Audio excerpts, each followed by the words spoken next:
This conference will now be recorded.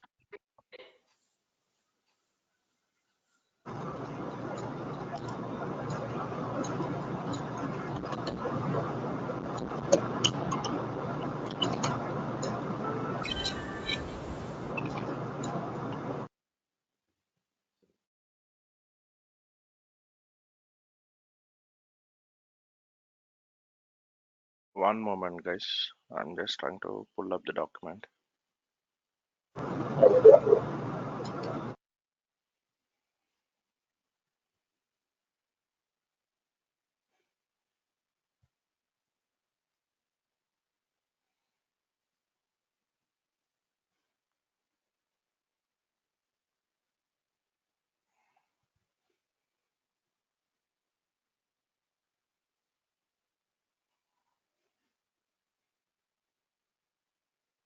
Okay.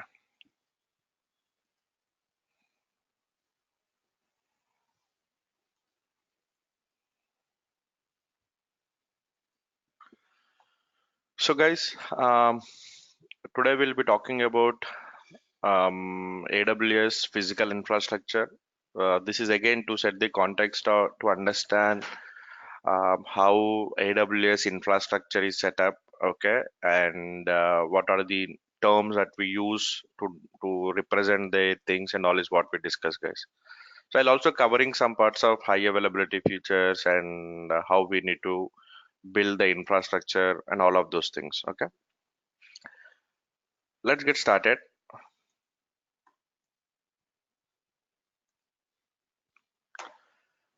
So guys, yesterday in the session, normally we were talking about data centers, right? Usually, I wanted to know, guys, what do you think a data center is?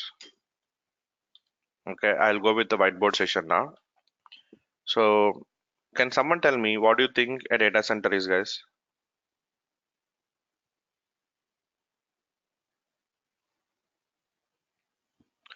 Usually, whenever we are trying to,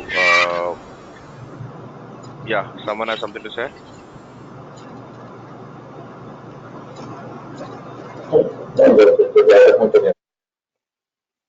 Okay. So usually what we get to see is, application, right? Most of the times,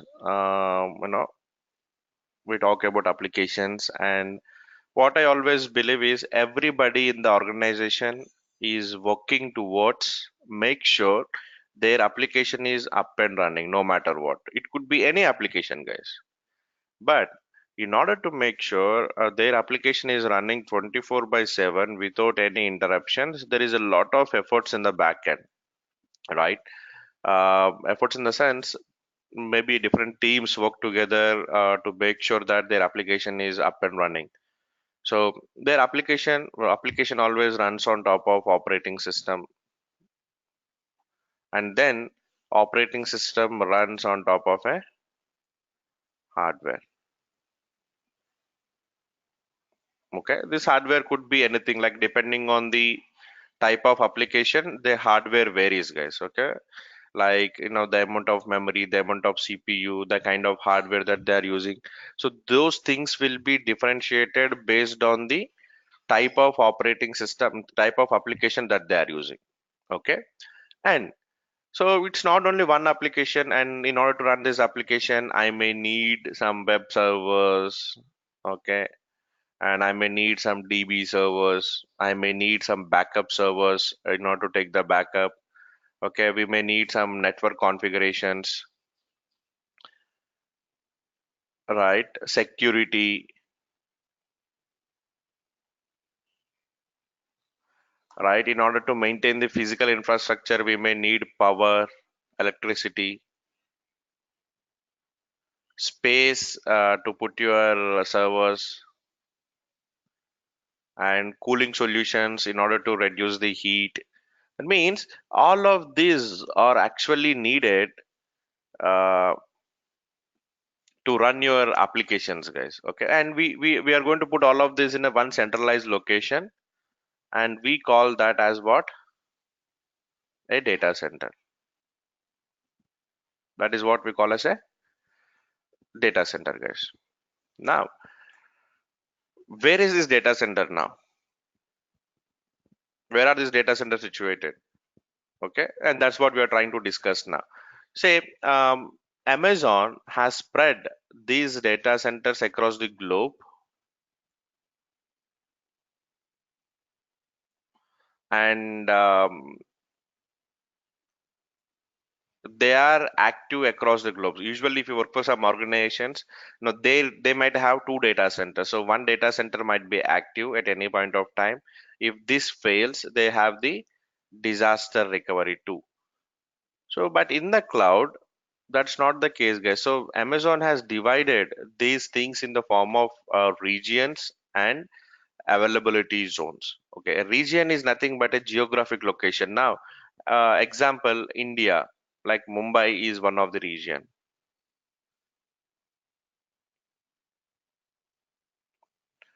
and then North Virginia, California, Ohio, like this. Okay, so these are all the regions, right? Every region has is nothing but a data center. Now, what is the purpose of having so many data centers across the globe, guys? What could be the reason here?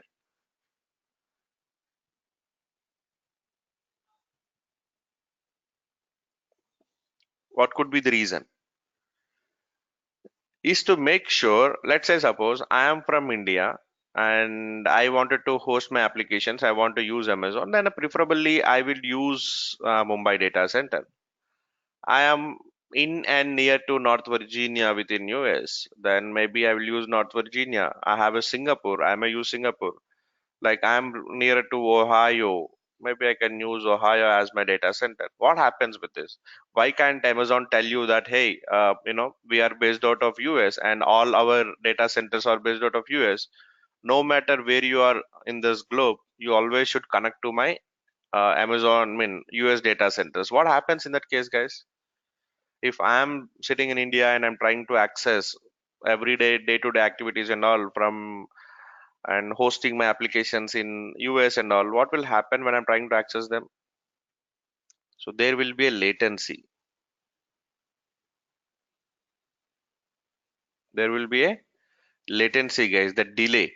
So whenever you're trying to access them, there will be a delay. In order to reduce this delay, okay, we can use the nearest region to host our applications. That is the whole point. And apart from that, that the first thing is latency. And the other thing is making sure they have the disaster recovery, making sure that they have a disaster recovery solution. Let's say suppose, and we also have Singapore. I'm just giving an example here.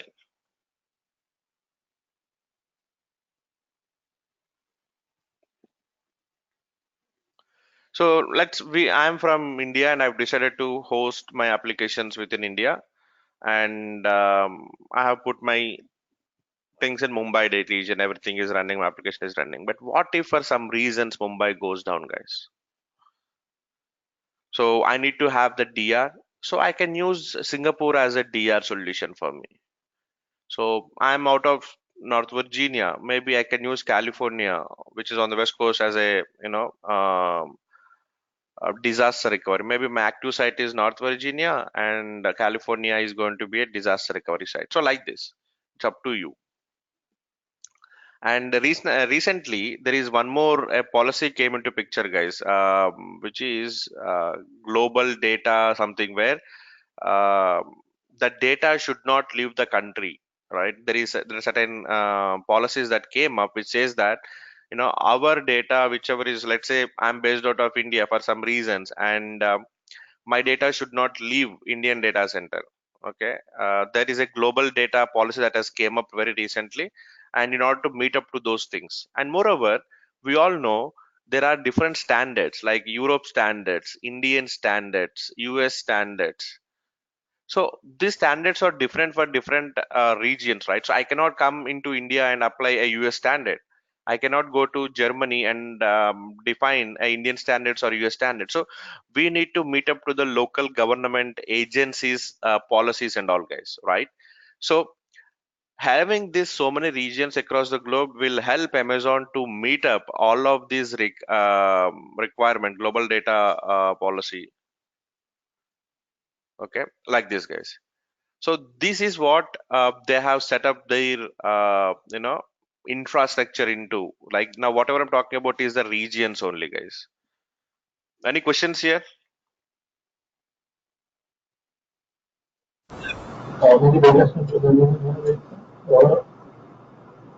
have? I'm sorry, your voice is not so clear. I couldn't understand. No, overall, how many data centers across the globe Amazon have? Nope, I cannot hear. If you can type. Okay. Go ahead, we will talk that. No problem. Okay, okay. So that's how it is, guys. Now let me go back to the picture. Okay.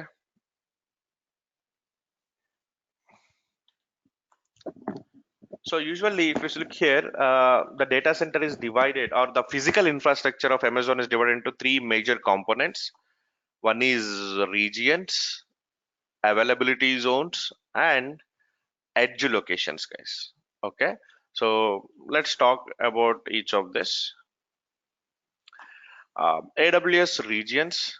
Um, AWS region is a physical location spread across globe to host your data to reduce latency. In each region, there will be at least two availability zones for fault tolerance. Now, so far, I'm talking about regions, guys. So the outer box that you see here is nothing but region. Let's say, example, Mumbai. Let me take another color, green. Okay. So this white box that you see here is a region which we call it as, let's say, Mumbai. So inside that, there are availability zones. So what is this, guys?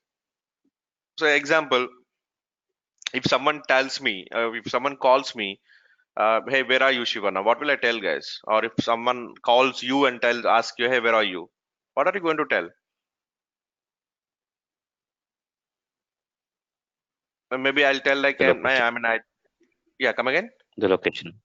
The location. Location. Yeah. So let me put this way. Uh, let's say you're traveling to somewhere, okay, maybe Mumbai or US somewhere, and someone calls, hey, where are you? You are going to tell, hey, I'm in US or I'm in India, right? But where actually in India? Hey, I'm in Hyderabad. That's fine, but we're actually in Hyderabad, right? Our physical location will be. We are not going to tell the physical location right away. Someone asks you, right? We are going to tell the nearest, like, hey, I'm in Amirpet or I'm in Begumpet or I'm in LB Nagar. I'm in somewhere, right? I'm in Mumbai. I'm in Hyderabad. I'm in Delhi. So the region is something that will tell you that okay, the physical location, guys, but that's not where your application is going to run, right? So I just told you, in order to run your application, you need a hardware, right? So that hardware is available in the availability zone. Now, this availability zone is nothing but your data center. So Mumbai is just a location, a region to tell you that your physical location or your data center is available in Mumbai. But where actually in Mumbai is your application running? That's what we call data center, and that is availability zone. So Amazon doesn't call it as a data center. Amazon calls it as a availability zone. And there are minimum two, but now they are making it three. In most of they have expanded their availability zones. In most of the regions, you will find three as a minimum availability zones, but there will be minimum two as well. Why two again, guys? Why do you think Amazon is having two availability zones within the same region, within Mumbai?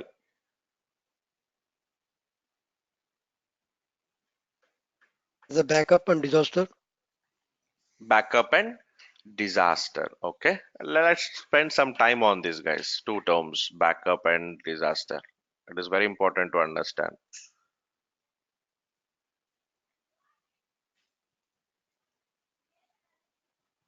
Okay, let's talk about some scenarios of disaster, guys. So what is that we call disaster? When does that happen? So what do you call a disaster as? In which situation we call it a disaster? Something hard disk is crash for due to the heavy load or Hard temperature. Okay, a hard disk is crashed. Okay, now let's say let me draw a picture here. Let's say this is my virtual machine, and it is the hardware. This is the hardware in which it is running. Okay, now this has failed. Okay, we can call it as disaster. I'm trying to cover most of the scenarios that will make you understand the concept of how these availability zones will work, guys. Okay, like I said, yes, failure of a physical hardware. It could be hardware, it could be disk, okay, it could be CPU, memory, power outage, it could be anything.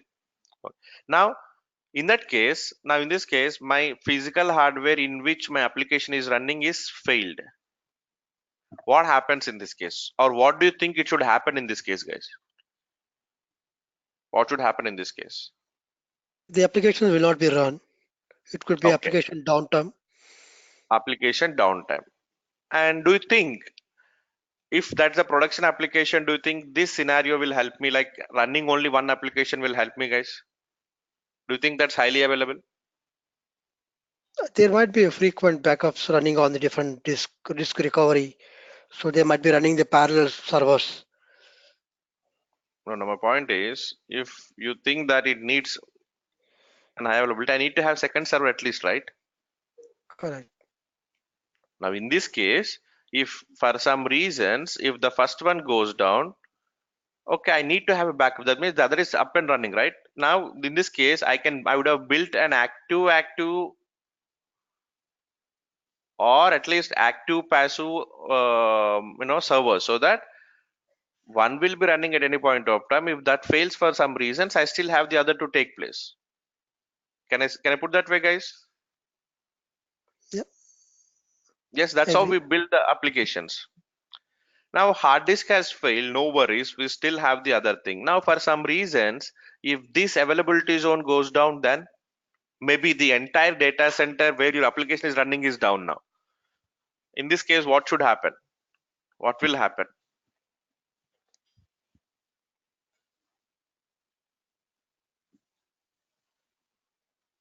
And the applications, the customers who are running on the data center will be down because one Mm-hmm. data center may have the multiple customers, may not be a single customer. Mm-hmm. So True. all will go for down. Mm-hmm. And there might be a business continuity team or backup team will quickly reboot the system. Some other place are running the application from other data center. Networking guys will connect it back or something happens. Now, who are these networking guys? Do they belong to our organization or are they Amazon's thing? It depends on the service we buying, right? If the Amazon is responsible for networking, yes, they'll take care. If the private cloud or whatever it is, then the respective company networking team will jump into. I'm not talking about private cloud. I'm talking about Amazon here. Okay, and So no then private cloud concept. It's Amazon concept. yeah, How about others, guys? Yeah, exactly. That's true, Venkat. Let's see what others would say. Anyone has any other thoughts here? What should happen in this case? Should we blame Amazon for this outages, or do we have any responsibility to take here?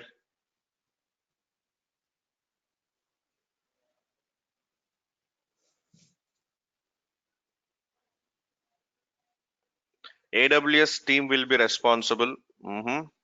Okay. Any other thoughts? Someone? The reason I must say, guys, the first couple of sessions is going to be very interactive. I want you guys to interact because these are very very basic kind of things.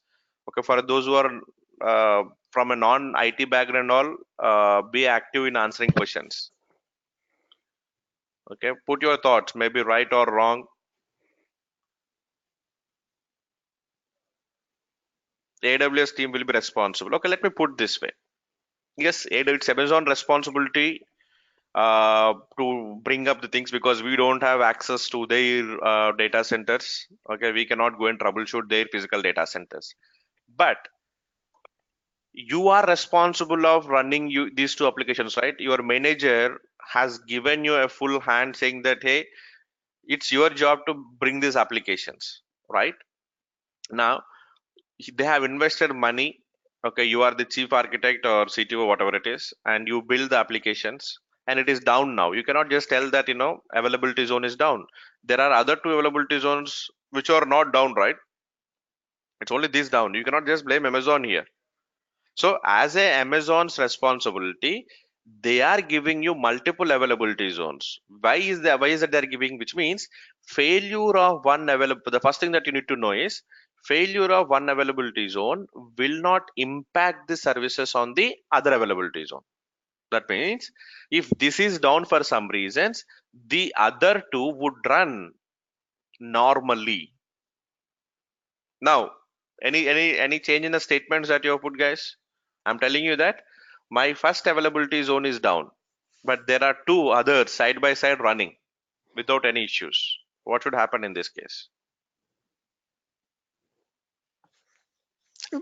Say it again. I'm telling you within the Mumbai region, okay, I have applications running in one availability zone. Only that is down now, but the other two are running absolutely fine. No issue in it. Okay. Yep. Every So customer want it's an replica. It's an replica. It's a, is Replica. asking I mean, I mean, duplicate. replica. The concept of replica is not available in Amazon, guys. At least if you want, you have to choose that. Okay, here in this case, you mean to say that I built application here. Do you think the replica would run here? No, it won't.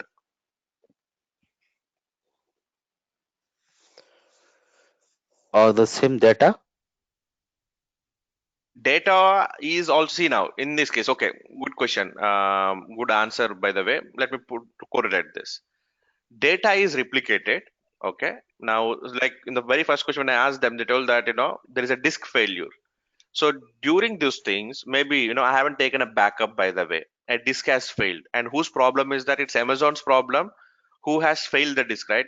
And who is responsible of failing the disk? Now, so in order to overcome those, what they do is that they copy the data to multiple disks, and that happens within the region. So copying of the data to across availability zones is not possible, and Amazon won't do that. If this is down, your data is down. I mean, you cannot get it. What could be the best way as an architect that I can do to overcome these kind of things, guys? So make sure the real-time backups keep running because most of the organizations want to run the business continuously. They don't want to drop any minute for the business. So Mhm. most of the networking providers or uh, data centers, they always have the real-time backup. So, so I think I don't think most of the cases what happen is every 5 minutes there is a backup still running on the multiple servers. Even the Even application if traffic is there still is a going on. backup running, yes, true, absolutely true. Whatever Venkat is saying is true. But even if there is a backup running, where am I storing that? That's what my point is. And if something goes wrong, you have to restore the backup, right? And restoring and all will take time. Okay. How can I use a multiple availability zones here so that my application will not have any impact because of the availability zone failures, guys? Is my question clear? I'm assuming that it probably, I mean, I'm not sure about it, but it probably just plug in, plug out. If the one disk, the something is crash, I think they just remove the plug and connect it to the other server which is on the backup. Still apps will be run. So that's what my imagination. No, I'm no, not no, no. sure. I I didn't just, see that. yeah. The reason why I'm spending so much time is I want to just remove those assumptions. I think we can use auto scaling. Okay.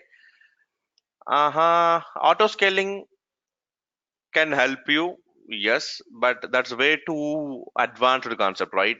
I just wanted to make you at a very low level understanding here how these availability zones work. But yes, that's a smart answer. But even if you want to know how auto scaling work, you should know this.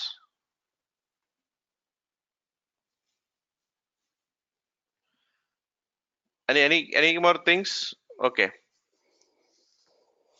let me clear off this and redraw the picture, guys.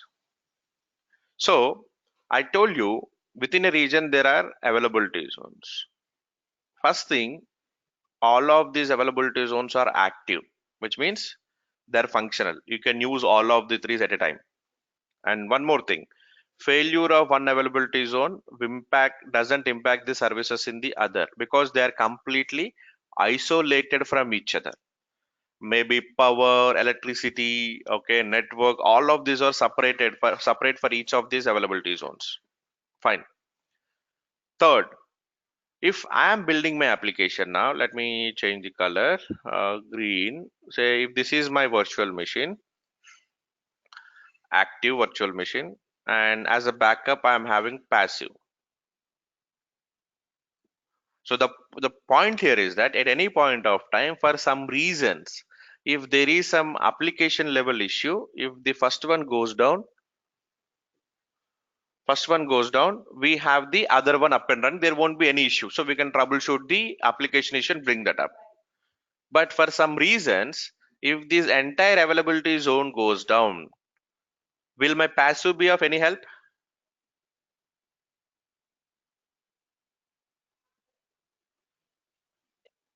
No, right? Yes, passive is of no help. Now let me put the same thing in a different way now. So whenever I'm building my application, I have built my applications in a two different availability zones. I would say one as active, other as passive. Now, for some reasons, the application is down, maybe OS level issue. I still have the passive will take care. Or for some reasons, the availability zone is down. Will my passive take over, guys? Is there any issue here?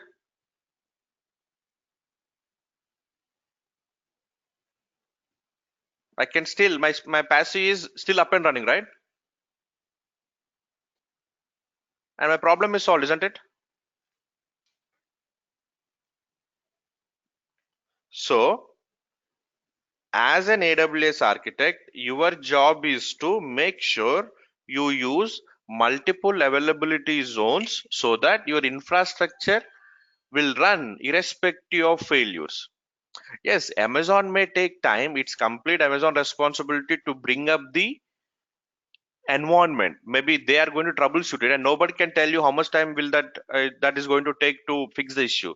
But you cannot tell your management that it's Amazon responsibility and they are bringing up and may take couple of hours of time, and that couple of hours will be your downtime if you haven't done this right. If you are putting everything in one availability zone, if this goes down, yes, it's Amazon responsibility, but they'll take 5 hours. Do you think you can afford 5 hours of downtime here? No, right? So using multiple availability zones for hosting your infrastructure is the right approach to overcome such kind of failures, guys. And Amazon is not going to tell you that, hey, use multiple availability zones when you are building infrastructure. It's us architects who is going to do this kind of thing. Okay. Use as many availability zones as possible so that you can overcome such failures. Is that clear? Any questions here?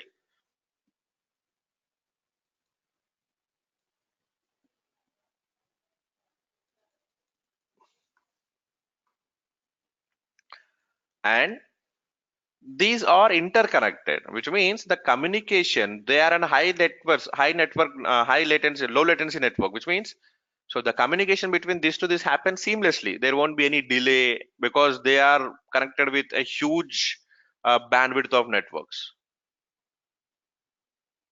Okay, but remember, guys, Physically. that Physically. yeah, I mean, physically, yes, physically. okay. Okay.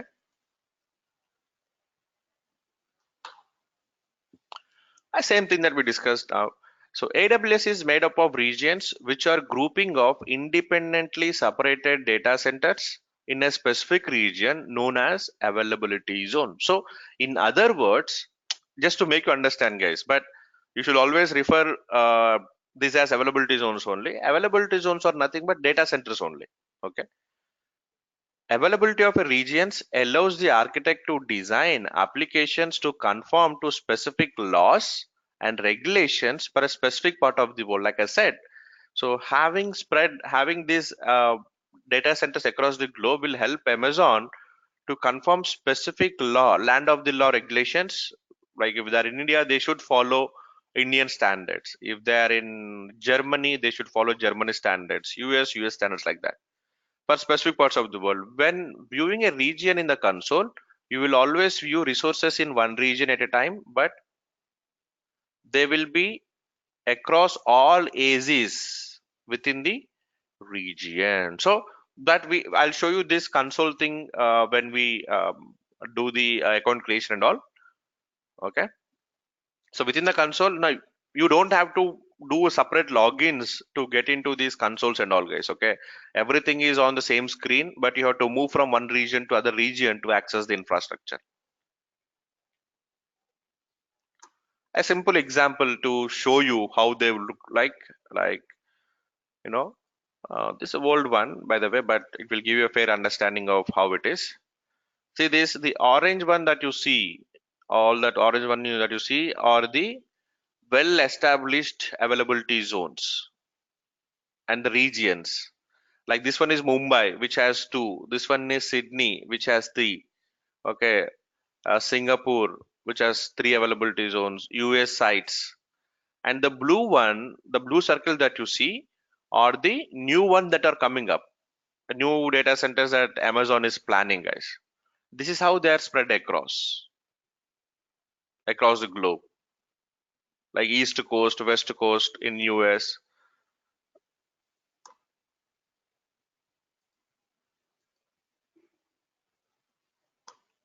And talking about the availability zones work together in a region to make up collection of your AWS resources. Now each availability zone is kind of a data center. So whenever you are building your applications, you need to choose one of the availability zones to run your applications.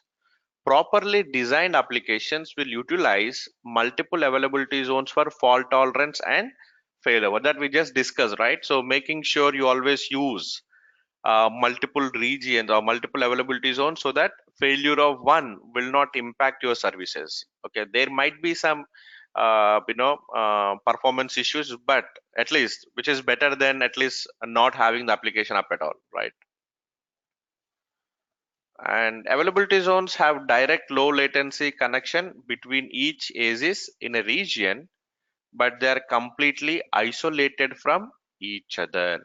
So all of these data centers are interconnected, but they are completely isolated, which means failure of one availability zone will not impact the services in the other availability zone. I'll just take a pause here, guys. Any questions?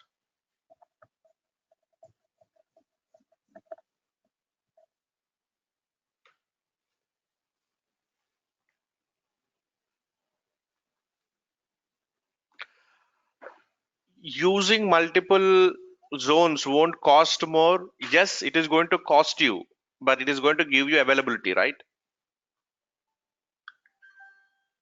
So let's say, see, that's the same phenomena that we use on premise as well, guys. Now if you say that you have one server, okay, and running applications on this one server doesn't give you high availability, right? In order to have the high availability, you need to have the second server in place,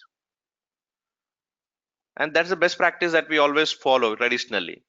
But now what I'm telling is that spread them across, right? Spread them across to availability zones so that they're actually highly available. Failure of one will not impact the services in the other. But yes, you have to pay for two servers here. If one server is costing you $1 and two servers is going to cost you $2.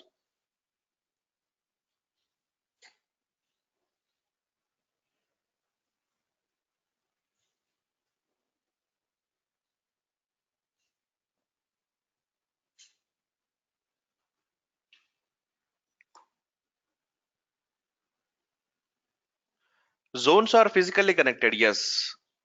All of these zones, all the regions are physically connected. I can just show you a picture, one moment.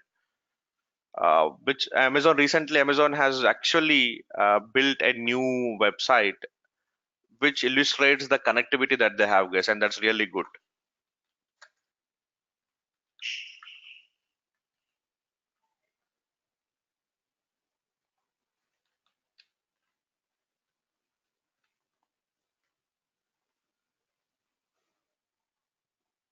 Okay, let me take you there.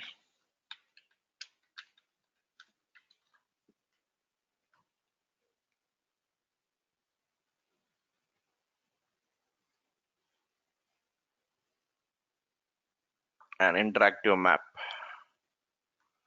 They have beautifully built. It's really good for newcomers to see how they have built. I'm just sending you the link in the chat, guys. You can just click on it. See, if you see this, now this is how they are. The lines that you see in between are the connectivity, the physical connectivity,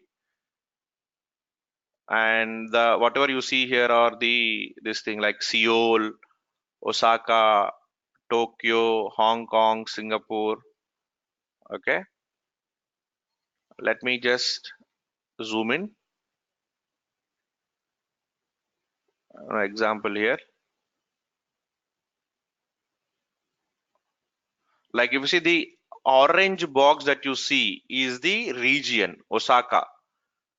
Inside that, the blue dots that you see are the availability zones. Okay, and let me take you to, at least the US, or let me put the flat graph here. See on right, you can select the flat graph. Yes. Let's go to Mumbai.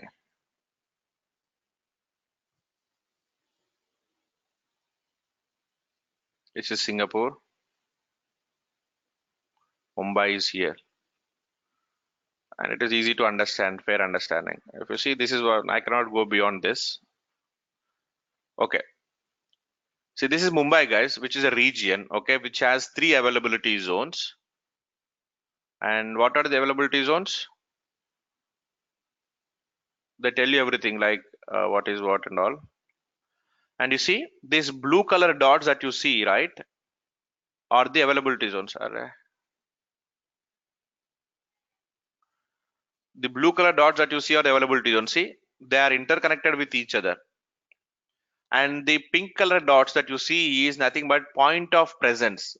Okay, we call it edge locations, guys. Okay, we'll talk about that in a couple of slides. Okay, and see, Mumbai is one thing that we say, but these are, see, they are far different. For the distance between them, we have a distance between them, and they're interconnected, and all of the regions are interconnected by them.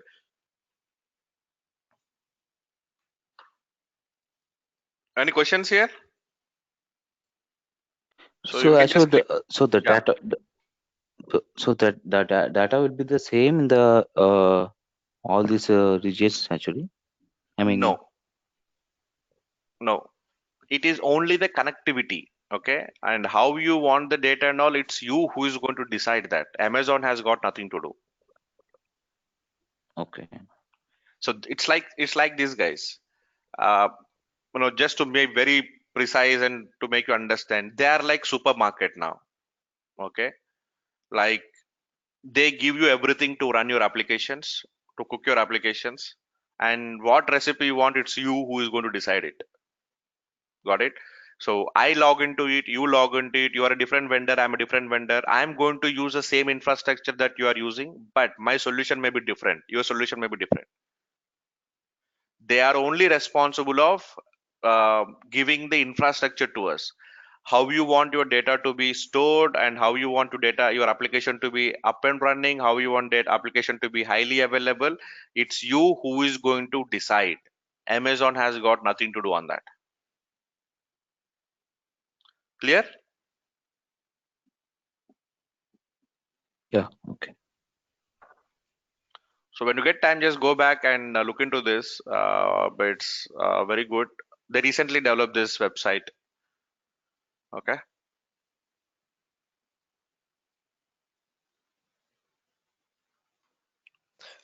Sure, one quick question. Hmm. Okay, for example, Starbucks is the customer, Mm-hmm. so they run the applications across the globe. I mean, Starbucks in US, Starbucks in Mumbai, Hyderabad. Mm-hmm. So when you say the Starbucks, they use a single application to place the order, right? To Mm-hmm. order your coffee, whatever you want. So if the Mumbai application is down, for example, that particular data center is down, or entire region was down, or the Mm-hmm. Amazon is going to plug into the US data center for Starbucks to No, keep running Amazon the doesn't do that. See, that's what Amazon doesn't do that. So you need to have a contingency plan there, right? If one correct. region goes down, it's you have to decide that. Like I said in the earlier pictures, when I was drawing here, see, failure will not happen when you are building it, but you are upfront knowing that okay, there might be a failure. That's the reason you are choosing the other one. Get my point? Hmm. If you think your And region the might reason, go down, mhm. yes, you should plan that upfront. That's what I'm telling you. Amazon has got nothing to do here. But Starbucks is running across the globe, so they're probably having the similar application, different data See, regions. Like, now maybe Starbucks have hired you to manage the infrastructure. Let me put this way. Now you are the one who is maintaining the Starbucks infrastructure, but Starbucks infrastructure is hosted on Amazon. Now it's your responsibility to tell Starbucks management that boss, if your infrastructure is running globally, it is a good practice to put across the globe so that at any point of time, one region goes down, you still have the other from which you can run your application. yeah, that is, yeah. So that's how that things will work. But Amazon has got now Amazon as a service provider. Yes, they are giving you multiple active data centers across the globe. Okay, it's all based on the contract or service they agreed Exactly. upon. Okay, Exactly. I got it. Yep.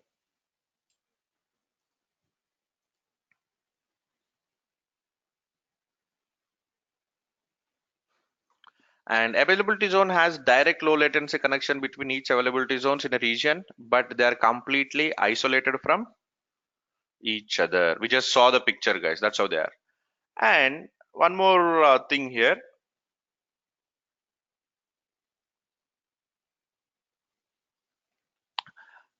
If you see here, I said availability zone itself is a data center, right? Now in the picture, I've depicted a different thing.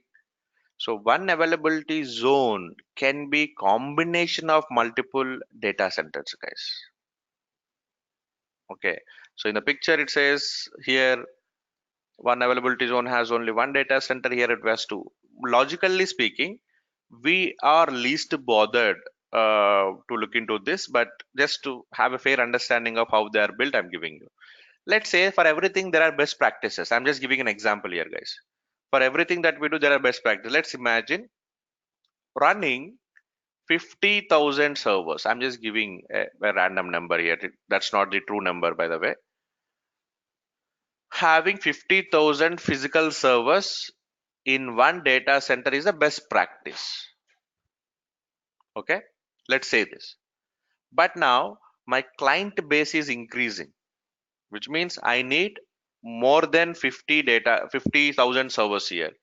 Then do you think I'm going to expand the same data center, or building one more would actually help me? As per the standards and best practices, yes, having one more data center would help me. That is what this is, guys. But as the end users, we will never ever know how many data centers are running in the back end. We only get to see the availability zone. That's it. Is that clear? Yep. Okay, guys. Now, next thing is edge location. I just told you point of presence. The other term that we use is point of presence, guys. An edge location is where end users access services located at AWS. They are located in most of the major cities around the world and are specially used by CloudFront, which is CDN, to distribute content to end users to reduce latency. So, guys, we are able to access a Facebook content or Instagram content, YouTube content, right, without any delay now, right? You just open Google and you search for something, it is going to give you things which are nearer to you. Do you think if you stay in India and if you search for something, restaurants near me, do you think it is going to give you US restaurants, guys? No, right? Netflix, YouTube, how are they working, guys? Right? Websites now. Now you open up any website, you don't actually see any delay. It is all happening because of this CDN, content delivery network. What happens is that, okay, let me make it a blank screen. Let's say I am based out of Mumbai, okay, and I have my application running here. Let me say that, you all know I'm a trainer, and I'm having certain videos, my website running, and I have clients across the globe, guys. I have people accessing my application from maybe Germany. I have people accessing my application from maybe US. I have people accessing from all across the globe, Japan. So they have taken the membership and they're viewing the videos. In this case, what happens, guys, when people are accessing from all the way from Germany, US, Japan, or some other location, what will happen in this case? Do you think they will be able to access it without any delay or latency? So the distance between them is miles, hundreds and thousands of miles, and there will be a delay, there will be latency. How do I overcome this?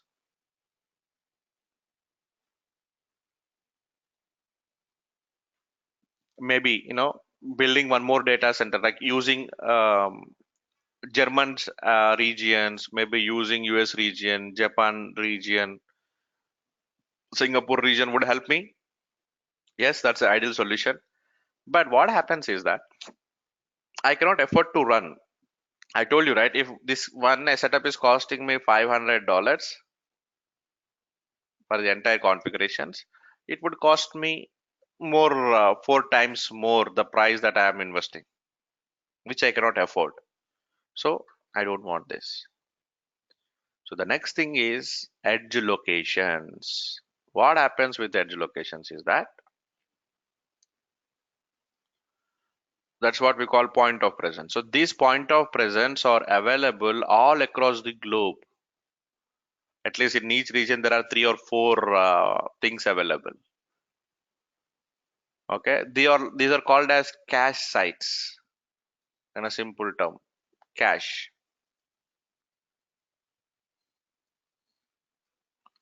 The general term that we use is POP, point of presence, and Amazon calls it as the edge locations. All are the same. Okay, we can interchange these terms. What will happen is, so when you are hosting some data here, ABC, you can let this ABC data, okay, I'm sorry. You can let this, ABC data to be replicated or sent across these edge locations.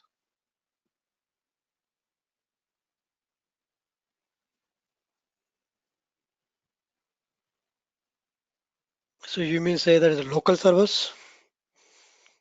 Not local, but yes, they are local to specific region. Okay, and we use a service called CloudFront. It doesn't happen automatically, by the way. You have to choose this service, and then the data will be sent to all the edge locations. Now, when the user is trying to access, the first request doesn't go to the backend region. Rather, the request would go to the nearest edge location, and the data is already there, and from there he's going to access it. Same happens with everyone, like this. In this case, the data is already available there, and from there they are going to access, and they don't get to see any delay, guys. Okay, so that is what this picture is here. If you can see, all of this, the blue one are the currently existing point of presence, and the orange ones are the new. And if you look into India, we have one in Mumbai, one in Chennai, and recently there is one in Bangalore has come, the point of presence. If someone is running their application somewhere in this US, and if they are using the CDN, and their data might be available in the New Delhi. See here, Mumbai, we discussed. Mumbai is a availability zone. The data is not cached to availability zone. The data is cached to edge locations, and edge locations are in Chennai and Delhi, and there is also one in Mumbai. So edge locations are different, and uh, these what we call the regions and availability zones are different, guys. So regions and availability zones are the first things where you put your applications or your data, and you want to use this CloudFront and send your data across, then you will use a different thing.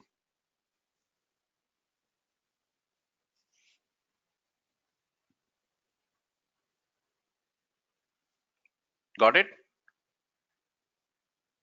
Yeah. So that's all we have for today, guys. Any questions? This is just to talk about the regions, availability zone. This is the physical existence, right? On top of that, we are going to use all the services.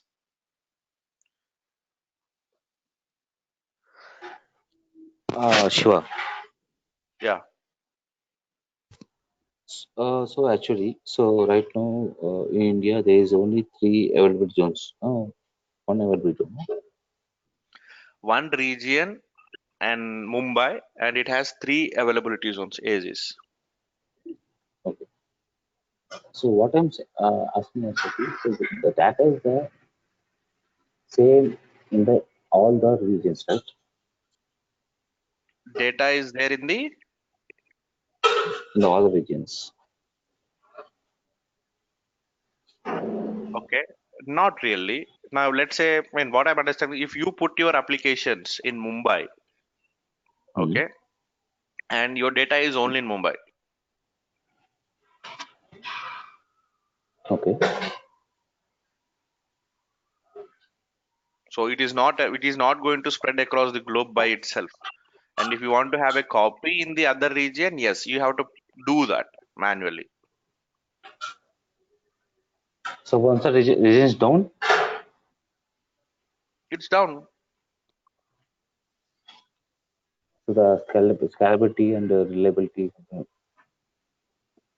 See, that is what. See, there is so far Amazon has started back 15 years or 17 years now. There is no such region where the region has failed. But yes, if you think the region might go down, you should have planned up. That's what I'm telling you. You should plan that upfront. See, what is the probability of failing two availability zones at a single point of time? 0. Very less. And even if you think that is going to happen, and failing of available the inter-region is also very rare case, rare to the rarest of the case.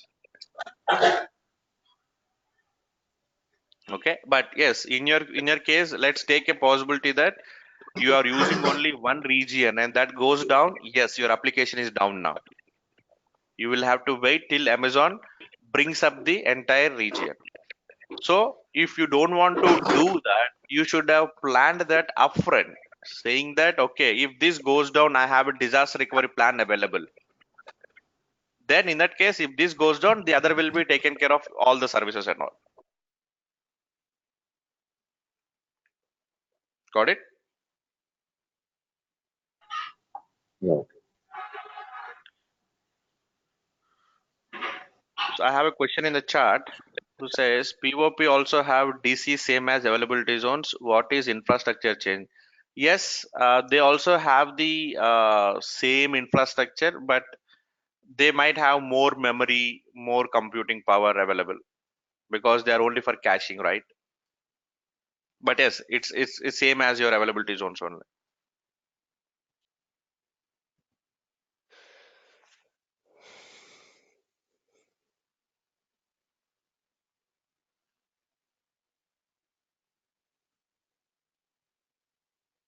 Any more questions, guys? Shiva, if no other technical question here, I would like to ask the one question. I didn't attend the demo class, but I would like to ask the question. Probably the Go ahead. good for the demo question. Go ahead, Okay. no problem. Mhm. Um, I mean, the concepts are very interesting. So I don't have any question on those, and very understandable. I mean, simple terms. Um, the people who is doing this course, do they require IT background? Mm. I mean, this is a very basic question I would like to ask, but Yes, yes. I couldn't able to get a chance to attend the class. I mean, demo yesterday. So Yeah, I don't think. See, this concepts covers, if you remember the very beginning, I told you, right? For those who are not in IT, pay attention here. I think I told you that, right? Which means, see, logically, Amazon itself tells you that if you get into the Amazon exam site and all, that they won't tell you that you need any prior experience to get into this. Right? No prior IT is needed, but having that is an added advantage. Get my Okay. point? It's not mandatory, but having prior IT understanding will help you understand the concepts better. That's it. Even if you don't know it, you can still learn Amazon. You can understand the AWS concepts. Okay, but you will always lag some kind of some gap between understanding what is this application, why are we doing this and all. Otherwise, yes, from the AWS perspective, you should be able to understand each and every concept. Okay. So one is, I mean, learning is one case, and then as you also mentioned that there might be a small gap because you lack of IT knowledge. So Hmm. is that really obstacle for me to get into such No, no, job? not really. See, so that's where you need to spend some extra time in understanding the concept. I talk about applications, right? Now, someone might know how to host application. You might not know it. So you need to take some extra time to understand what is an application, how are we doing it, okay, and how it should be, and all of those things. You need to do some extra reading on that. That's it. Otherwise, you are same as the other guy who is listening here. So that shouldn't make any difference. Okay. Good. Yep. Thanks for the answer. Sure. Yep. Anyone else who couldn't attend the demo and have some questions, feel free to ask, guys. We still have some. Okay, we're all 7:30, but I can spend more 2 to 3 minutes to answer your questions.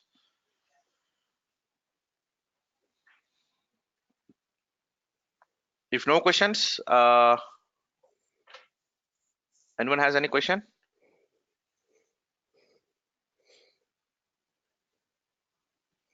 Okay, so we can meet tomorrow, guys, and tomorrow we will create our AWS accounts, okay, Amazon accounts, and we'll get to see the Amazon console. I'll walk you through the steps, the console of Amazon. Okay, how does it look like and all. I'll explain you a couple of things, and then we get into the concepts. Okay. Yep. Thank you, Shiva. Yep. Thank you, guys. Have a And good day. See you all tomorrow. Yeah. sure. And is there material actually? So what? Any This question? conference will now Yes. be Not recorded. now, guys, but at the end of the session. Okay. I mean, I Okay. would like to talk to you, but that's the reason I ask you. That's fine. Yeah, you can Anyway, check with the organizer, and she will give you the contact. no worry, no worries. Yep. Yep. Okay, guys. Thank you. See you all tomorrow. Yep. You too. Bye. Yep. Bye. Yeah. Thank you. Yep. Bye.